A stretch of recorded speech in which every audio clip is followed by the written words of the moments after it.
This is why I love my audience, because they keep me in the now. So I did the last video of how to rizz up or boost your Rizz game with 5 designer fragrances. Now, I had no idea what the youthful term of Rizz is, and it was defined by multiple comments as charisma. Oh. How creative. But today I'm gonna put you on to 5 niche fragrances to help boost your Rizz game, but these are niche fragrances with a twist. I wanted to add different niche fragrances that you wouldn't automatically assume or jump to conclusion as a fragrance to help your charisma, sounds better than Rizz, your charisma, or to boost your confidence or to give you that sex appeal factor, but aren't the most common fragrances that you would select in the niche space. Let's roll my motherfucking music so I can put you on to 5 Rizz-worthy niche fragrances. Rizz-worthy. You sexy motherfucker. Cubaknow, Cubaknow. We're all alone. Yeah, there's some friends on the south side. In case you cared, out of all your friends, I want to be Cuba.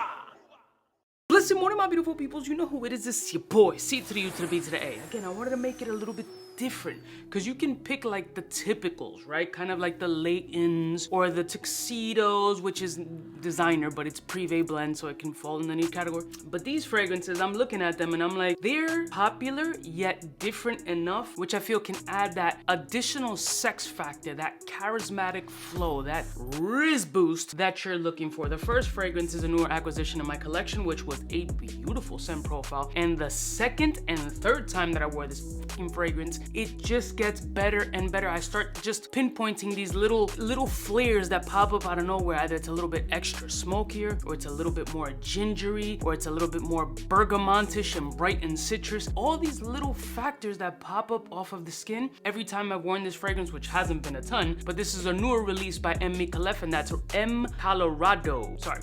That's Red Colorado. Colorado, whatever. So the notes on this joint are listed in the back. So it's bergamot, herbal, birch leaf, cypress, pine, fir, cedarwood, pinewood, sandalwood, oud, patchouli, woody, vanilla, musk, amber, leathery nuance. Shit is sexy. It's a beautiful earthy green, sugary / creamy, vanillic punch of incense. It's completely unique from anything else that I have, but very, what's the word that I'm looking for? Intriguing, conversational starter, icebreaker kind of qualities in this scent profile. It's very masculine, it's very bold. It's more catered to chillier days or nights, but it's a gorgeous scent profile that can absolutely help that icebreaker moment to help your charismatic ooziness, is that a word? Out of your fucking pores. Red Colorado by M. Micallef, sleeper. Next one. The next one is not so much a sleeper, but still phenomenally good, by the House of Parfums de Marly. Hautane, aka Oud for Glorious' side bitch, cousin, incesty kind of thing. It does have some differentiating factors that separate it from Oud for Greatness, but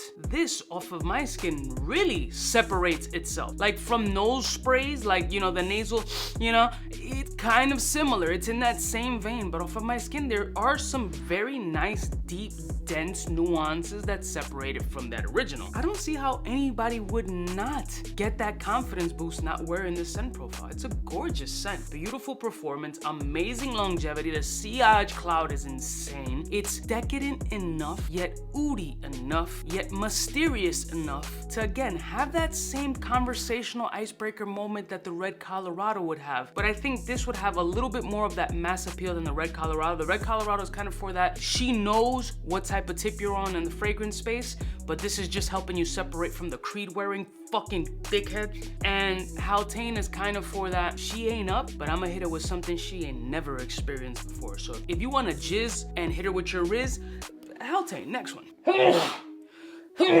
Jesus, fuck me in the asshole. So the next fragrance nobody's gonna expect to be on this list, and that's by the House of Montal, and that's Sensual Instinct. I just had to do like a little re-sniff of this joint because I wanted to put it in the list because it's fucking good. It's literally chocolate, pralines, and cream and amber in a fragrance with a mild floral component on it that adds an element of sweetness, earthiness, and sex appeal, hence the name Sensual Instinct. It makes me feel like Snoop Dogg in the song Sexual Seduction, ooh, oh, ooh, oh. You know what I'm saying? Like, this is the type of, try this joint out. Performance on Montals are extraordinary, and they're fucking like very affordable fragrances for the price point. So Rizzonators, Try this shit. Next one. Everybody knows I'm a fan of Dynamite from Marc Antoine Barrios, but many people really sleep on B683.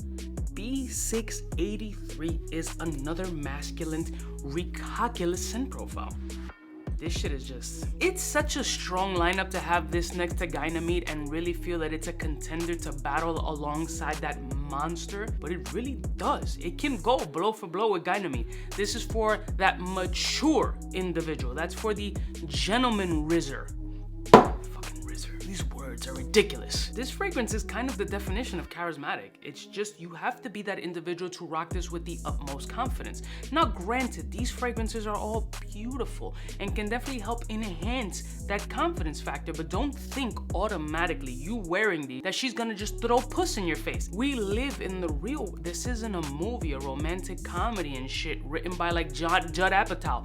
It doesn't happen that way. And trust me, if this is coming from a demigod sex symbol like myself that doesn't get pussy thrown at him on a consistent, what do you think is gonna happen to you? I'm a fucking supermodel. B683 will make you look like me. Next one. And finally, this is like the Tommy Lee in the Xerjoff lineup, and that's Tony Iommi's Monkey Special Shoulder Spank, whatever the hell they decide to call it. Just call this shit Tony Iommi, that's it. It don't gotta be Monkey Special something. It's rum and passion fruit. Rockstar leather fragrances. It's like the ball sweat, the Prince Albert of the fragrance space. It's a fucking stupid scent profile. I mean, if this is associated with a rock star, you think this shit is gonna smell basic?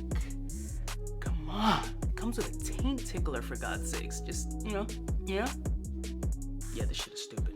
I'm gonna have to wear this today. This is, like I said, passion fruit, booze, a little bit of a cigarette, smoky tobacco-ness, leather, but the sweet booziness is like a really well-rounded rum cocktail. A bar you can smoke back in the day, just sitting there and just puffing on a cigarette, maybe ripping some fucking lines of The Devil's Dandruff. I don't know, it's Rizz on next levels with this shit. So these are 5 niche fragrances that have a different element that you possibly would not expect to be in this list to help your Rizz game propel to the next level. If not, just call somebody like me. I'll test her out before you and let you know if she's good quality meat, all right? Chauvinistic, isn't it? I love y'all mother suckers from the heart. Let me know what your favorite niche fragrances are to help your charismatic or your Rizz juices flow better. I'll see y'all bitches next time. You know who it is, biggest in the game. Smooches.